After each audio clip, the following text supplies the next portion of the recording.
And then Luffy looks at Sniper King. He like, Sniper King, shoot down that flag. And then he shoot the flag down. That's one of my favorite scenes in the whole series. That's the reason I started watching. I fell in love with One Piece. The one thing that made me laugh about that is like the scene where he's crying right after that. Yeah.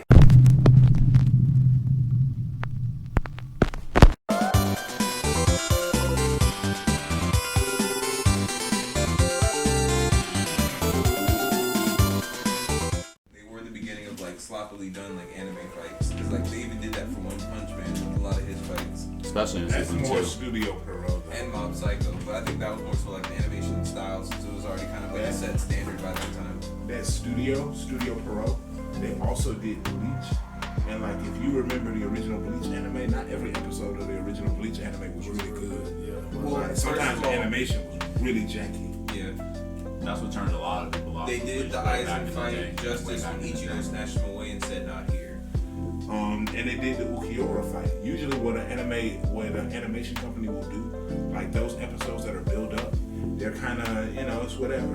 But once they get to the big set pieces, then they're gonna put the money behind the big set pieces. But that's only difference. A lot of people did fall from Bleach. It was a long build up anime, so they had a better budget for their fights, similar like Dragon Ball. Nah, not even close to Dragon Ball. They don't make enough. Toei runs Toei is doing Dragon Ball. Dragon Ball Super now has a lot more fighting scenes than Dragon Ball did. But Dragon Ball and Dragon Ball Z and Dragon Ball Z Kai had longer build-ups for their fights to have better definition. Like if you look at like the One Piece anime right now, every episode of the One Piece anime is like some more Disney level shit. I was born in '96, so I can say that I grew up with One Piece. Look. I honor that always. The animation and like the Egghead art right now, this shit is awesome. It's like Disney quality almost every single episode. Y'all see how he whipped Lucci ass the second time? When he came out the ground as a big ass head, it was like I haven't finished the fight. Look, man, I realized Gear 5th Luffy is actually terrifying. Oh, Lucci about to take like if you were fighting him, he'd actually be terrifying. Yes. This dude is gonna warp reality around you, turning all reality around you into rubber and into Toon World that way.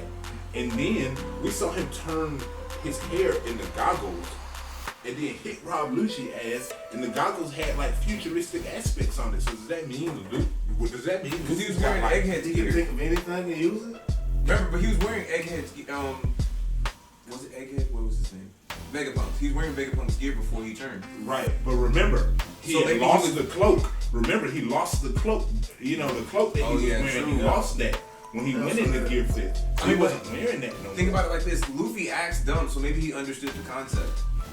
But see, think about the implications of that. That means that Gear 5th Luffy basically gives him the ability to do pretty much whatever he can imagine. But he's a god. He literally ate the Nika Nika fruit. It's not the Gum Gum fruit. We found that out. Right. But like, I ain't gonna lie. I didn't think Luffy's gonna turn out this way.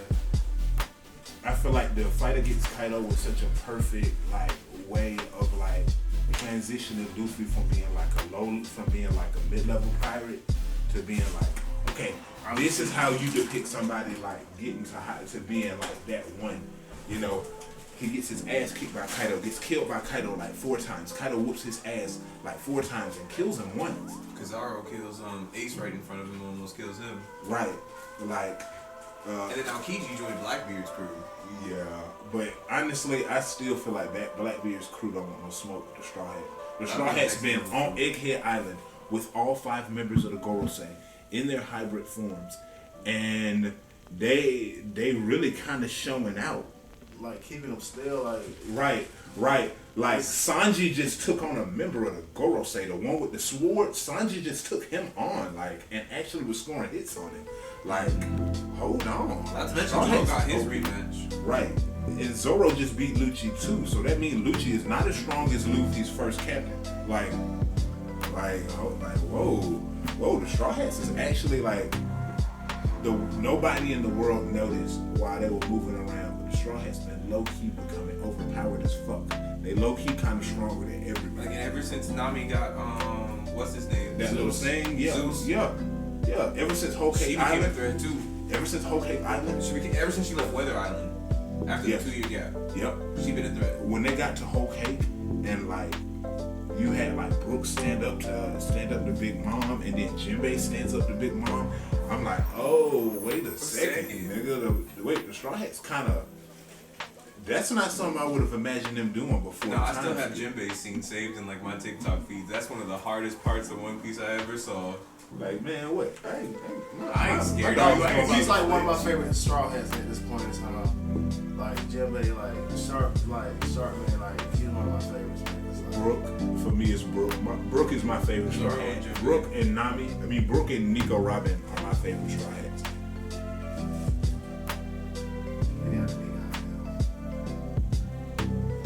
Brook be like, hey bro, who's in panties?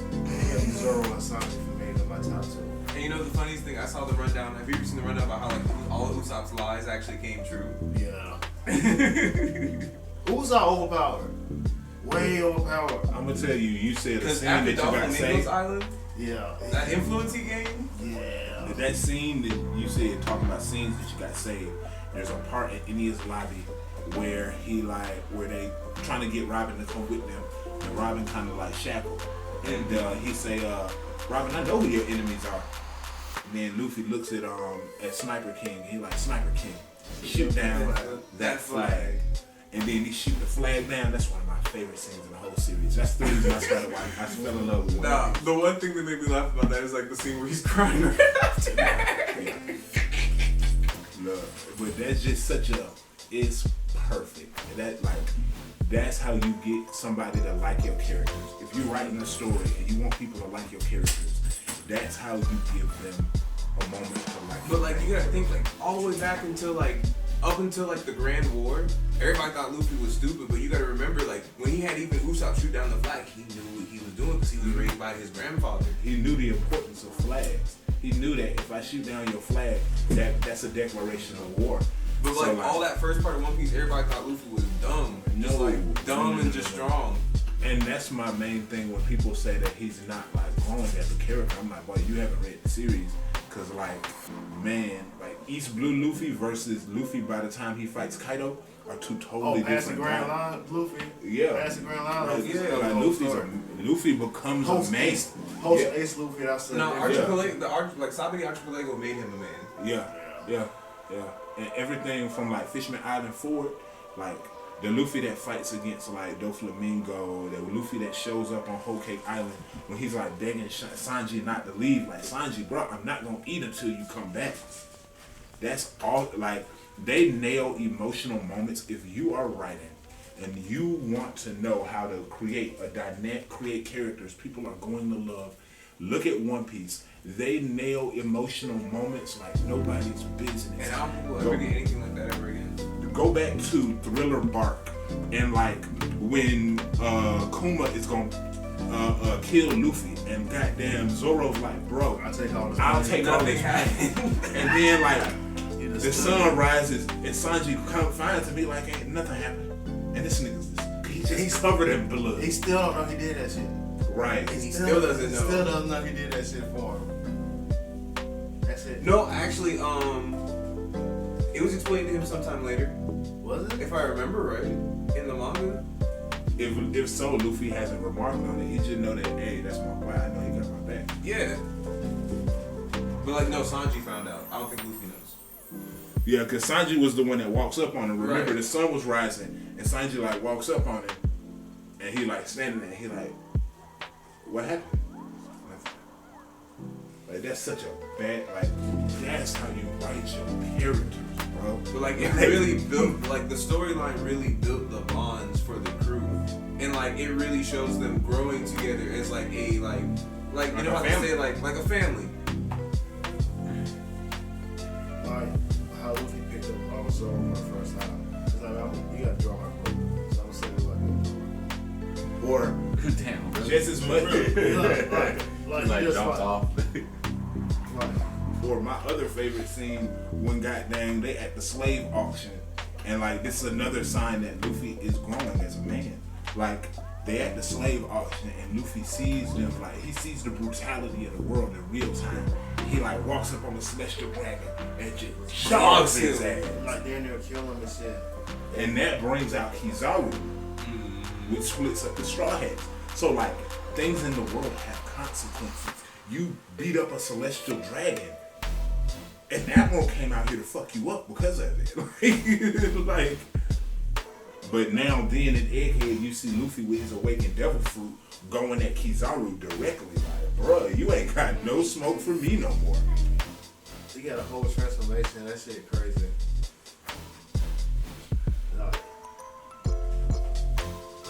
Not to mention that the moment he transforms, the whole world government is shook by it.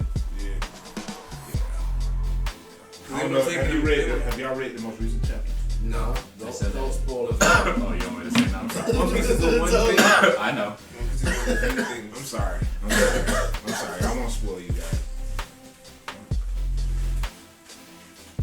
I know. I keep up with spoilers for no reason. I don't know anything about One Piece, and I don't have anything to contribute to the That man's trying to conversation. read But I shit. know mad spoilers just because I'm I'm an avid One Piece YouTube. There's this channel called the Grand Line Review, Yeah. and he just does One Piece spoilers, and he won't talk about the whole chapter. He'll just talk about what's important to him and his theories. And I just listen to him because I just like the way he talks and shit. And for some reason, I don't know the story, but I know stuff that's happened.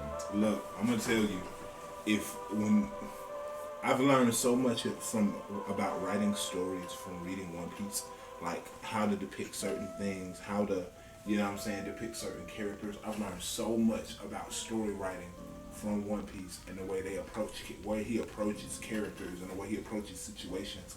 Things have Goldie Roger dies, right? What you don't know is Dragon was at the execution. He made his mind up to become a revolutionary on that day. Shanks and Buggy were also in the crowd. They were actually raised by Goldie Roger. So, like, they're in the crowd also. And this inspires Shanks to start his own crew, and he goes out on his own thing. Buggy is, like, ruined by this. And, like, so he spends years in the gutter. So when we meet Buggy, he's still ruined because of the death of Roger. Like, the way they depict, like,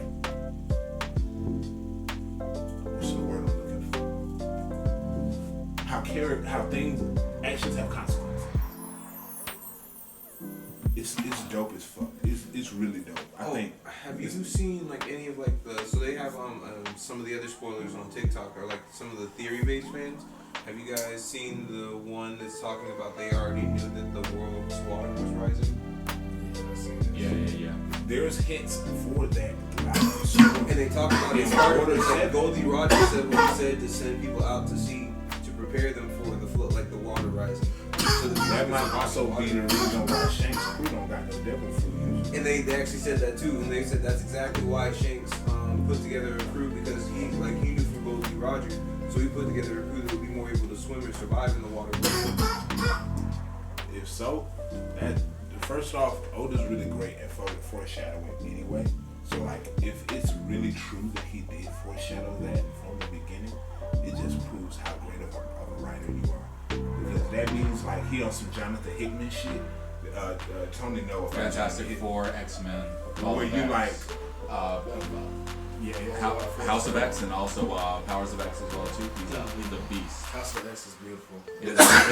You should read Jonathan Hickman's Fantastic Four, some of the best Marvel comics that there are. Period. I think it's always amazing. You would really like Jonathan Hickman's Fantastic Four. The way that Oda has. That's some Hickman shit where like you see the story in its entirety in your mind and you like connecting these dots with characters. Hickman does that so well where like fucking Thor and Franklin Richards somehow have a connection with each other, and this connection only showed up in one comic years ago, but Hickman's like, what? I read that comic years ago, so boom, I'm gonna draw on that connection for this narrative thread. And he does that so well in his stories where he like can like put these connections together with characters, and you be like, oh shit, whoa, that's raw. That's raw. He's got so much setup that it's ridiculous. His setup's He's the phenomenal. Batman of comic book writing. Look, he's phenomenal. You don't want to give this man no prep time at all. I guarantee you, if you walk into his house, it's just pictures of characters and poster boards and plot lines and shit everywhere with like string connected. Yeah, string and like. And he just be standing, and he probably just like standing there, like just kind of studying it all, like obsessively. You know what I'm saying? He ain't ate in a week. Like, that's what, true passion. Like, but that's how I feel about Oda. I feel like if you go into Oda's house, Oda's got like the whole One Piece story like in his basement, and it's like different little character lines, like pieces of yarn that connect characters. And you're like, okay, so Jaguar D Salt is still alive, right? Okay, so Jaguar D Salt didn't die then, so he's alive. He's on Elbaf. Elbaf has got this. But I'm gonna tell them about Elbaf in the beginning of the story through goddamn Brogia. What's his name? Boom. I'm gonna tell them Dorian. I'm gonna tell them about the giants of Elbaf. Then think about this. We first heard about Elbaf like in the beginning of One Piece, like pre-time skip. Exactly. And now they're going to Elbaf now. But then they also dropped Salt. But at the same time, we heard about Wano pre-time skip. Exactly. Like this guy, like I said, he be in his basement, just kind of obsessively looking at different plot points, and he got plastered on the wall and connected by strings going. Okay. I know what I'm gonna do. That's a lot of lore. There's a lot of characters. I just watched videos on One Piece and there's so many characters. I'm just sort of like, well, how come nobody told me about this person? Like one character that I'm very interested in that nobody told me about was Magellan. Hell Island or whatever. Someone made a video about Magellan and I was just like, this motherfucker's overpowered and he's dope. But like, I heard that he's terrifying. I heard he'd like meet a bunch of the emperors they're not emperors yet, but he'd meet a bunch of the emperors of the sea, like Blackbeard, Luffy, all them. Like they had to run from his ass. Somebody else was in there too. Like, was it Luffy still had to run from him even after recovering. Because truth be told, a lot of One Piece is a lot of One Piece is matchups, and like that poison fruit, Luffy and Blackbeard ain't got nothing for that poison fruit. But Buggy came in stupid.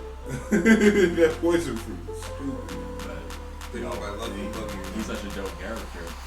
And I think the idea of, we were talking previously, remember we had a conversation about you were a fan of prisons, like underground and on islands and stuff like that. You were talking about other fictions where that happened, and we gave a few examples, and we thought that the One Piece example was very awesome because it's both. It is also underground right, and on an island and shit like that. Right. So it's like, what the fuck are you gonna do? You have to get from underneath there, and then figure out a way somewhere to fucking go and get a fucking ship, because ain't nobody got no ships there. So we thought that what was it called? Impelled Down. Impelled Down. Impelled Down is crazy. It's crazy as fuck. That's a fucked up prison to find yourself in. Wait a second. I'm on an island and underground. This is terrible. And the worse a criminal you are, the further down underground you are. So like, good luck. They had some crazy people stored there. They had Ace there. They had fucking Jimbo there. Right. They had like all of Blackbeard's crew was in there. Like Shiryu. Like they had some heavy hitters in that line. Like Shiki the Golden Lion.